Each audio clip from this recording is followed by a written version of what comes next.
आज से 118 साल पहले 1908 में आज ही के दिन जो है द ग्रेट मूसी रिवर में फ्लड आया था।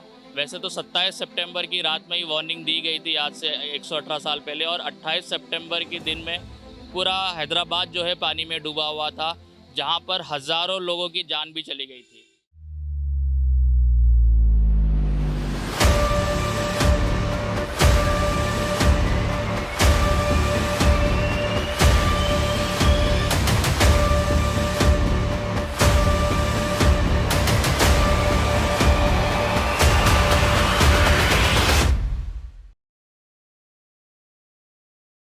उसी के साथ मैं ये भी बता दूं कि 1912 में मीर उस्मान अली खान ने सिटी इम्प्रूवमेंट बोर्ड बनाया ताकि फ्यूचर में इस तरीके के फ्लड लाइक सिचुएशन ना हो उसके लिए, और एक कमेटी को भी तश्कील की गई।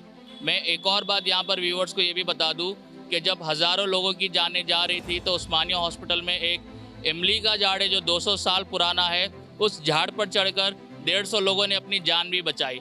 और आज 118 साल के बाद भी वो झाड़ बड़े ही फ़क्र से और एक उम्मीद की किरण की तरह खड़ा हुआ है, और एक मैसेज भी देता है कि ये झाड़ बहुत ही हिस्टोरिक है और इसको हमेशा से जो है याद भी रखा जाएगा। 1908 में जब मूसी नदी में बाढ़ आई थी तो यही वो झाड़ है जिसने 150 लोगों की जानें बचाई थी। द ग्रेट मूसी फ्लड में 80,000 से ज़्यादा मकानात जो है मुतासिर हो गए थे हैदराबाद में, जिसमें से सबसे ज़्यादा इफेक्ट जो पड़ा वो घासी बाज़ार और कोलसावाड़ी में, जहाँ पे 80,000 से ज़्यादा फैमिलीज़ ने अपने घर खो चुके थे। उसी के बाद 1912 में मीर उस्मान अली खान ने सिटी इम्प्रूवमेंट बोर्ड बनाया और एक कमेटी भी तश्कील में लाई ताकि इस फ्लड को किस तरीके से फ्यूचर में कंट्रोल किया जाए। आज से 118 साल पहले 1908 में 28 सितंबर को एक बहुत ही बड़ा मूसी रिवर फ्लड आया था, तो काफ़ी जान और माल का भी नुकसान हुआ था। और आज जो है 2025 में भी कुछ उसी तरीके के जो है हालात देखने को मिल रहे हैं। काफ़ी एरियाज़ जो है फ्लडेड है, सबमर्ज है। हालांकि रात में काफ़ी लोगों को इवैक्यूएट कर दिया भी गया था, लेकिन ऐसे भी लोग हैं जिनका कुछ नुकसान हुआ है, तो बात करने की कोशिश करेंगे। मैडम, क्या आपकी इशू है? हमारे पूरे गुम्बड़ का है तो 10-20 हज़ार का माल 20 हज़ार का माल नुकसान हो गया। नींबू के थैले और वाइट गुम्बड़ का, लाल गुम्बड़ का नुकसान हो गया। कम से कम 25 हज़ार का नुकसान होगा हमारा। तो यहाँ रात में आपको कोई आके बोला नहीं कि पानी आने वाला है, अब हटिए यहाँ से? पानी आने वाला है बोल के खाली वहाँ पीछे आया पानी, 3.5 कू आए थे इधर आए तो यहाँ तक नहीं आया था। जब ये रात में 12:30 को खोले, इतना गेट खोल के पूरा भर गया पानी, हमारा पूरा नुकसान हो गया। आपका क्या नुकसान? हमारा घर ऊपर ही चाहिए, वो घर पूरा, वो झोपड़ी पूरा निकल गया, हमारा झोपड़ी पूरा निकल गया। डब्बा भी था नीचे, वो डब्बा भी निकल गया हमारा, वो नुकसान हो गया हमारा। तो लोगों का यही कहना है कि वार्निंग जो है बताया तो गया था कि हटाओ, लेकिन उनको इतना एक्सपेक्ट नहीं था कि रातों रात इतना पानी यहाँ पर भर जाएगा, और लोगों ने बराबर से इवैक्यूएशन नहीं किया है। उनका जो रोज़गार है, बंडी वगैरह ठेला, वो डूब चुकी है पानी में। अब शायद इनको कुछ कंपनसेशन मिल जाए तो इनकी कुछ जो है राहत मिलेगी यहाँ पर। ऑलरेडी अब पूरा कितना पूरा बाहर आ गया, देखो कितना पूरा नुकसान हो गया मेरा, पूरा बाहर आ गया। देखो पूरा मेरा बंडी उधर से, मेरा पूरा बंडी उधर से इधर आ गया, पूरा बंडी पे का पूरा माल पूरा जाम में आ गया, पूरा पानी में बिखर गया पूरा।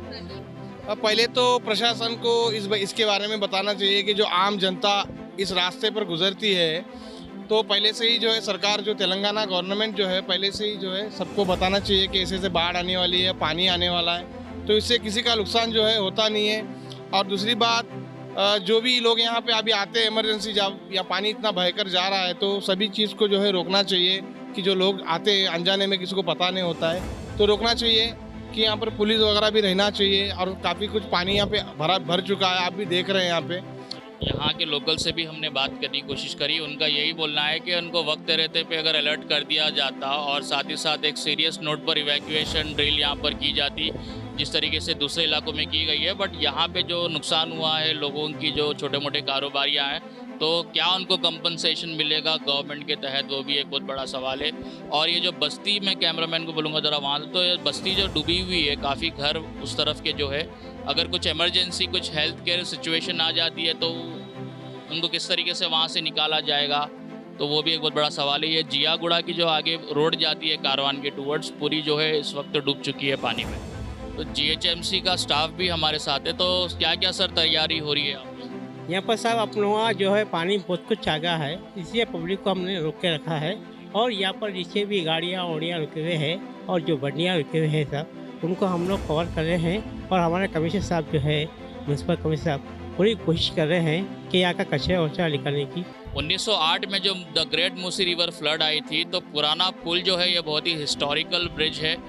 जब फ्लड आई थी तो काफ़ी सारे ब्रिज जो है बाढ़ की चपेट में आ गए थे, टूट गए थे, ख़राब हो गए थे, लेकिन ये एक इंजीनियरिंग मार्वल का एक बहुत ही बेहतरीन स्ट्रक्चर आपके सामने है जो ये ब्रिज अभी तक टिका हुआ है। ठीक है, तो ये ब्रिज की भी थोड़ी रेनोवेशन और उसकी मेंटेनेंस पे अगर ध्यान दिया जाएगा तो और भी आगे आने वाले सालों में ये ब्रिज शायद इसी तरीके से खड़ा रहे। तो 1912 में मीर उस्मान अली खान ने इस फ्लड को कंट्रोल करने के लिए हिमायत सागर और उस्मान सागर बनाया था।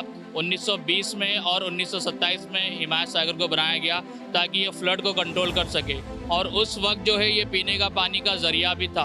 तो एक बहुत ही बेहतरीन इंजीनियरिंग मार्वल की जो है मिसाल भी है जो 118 साल बाद भी ये काम आ रही है। तो आज की जो मौजूदा हुकूमत है उनको भी सवाल है कि आप फ्यूचर में प्रिकॉशंस लेने के लिए हुकूमत क्या इकदाम उठाती है, ये भी एक बहुत बड़ा सवाल रहा है। और जैसे कि हमने बताया कि इस फ्लड के नतीजे में आज से 118 साल पहले 15,000 लोगों की जान चली गई थी। उसके बाद एक कमेटी तश्कील की गई और इस रिजर्वायर को बनाया गया।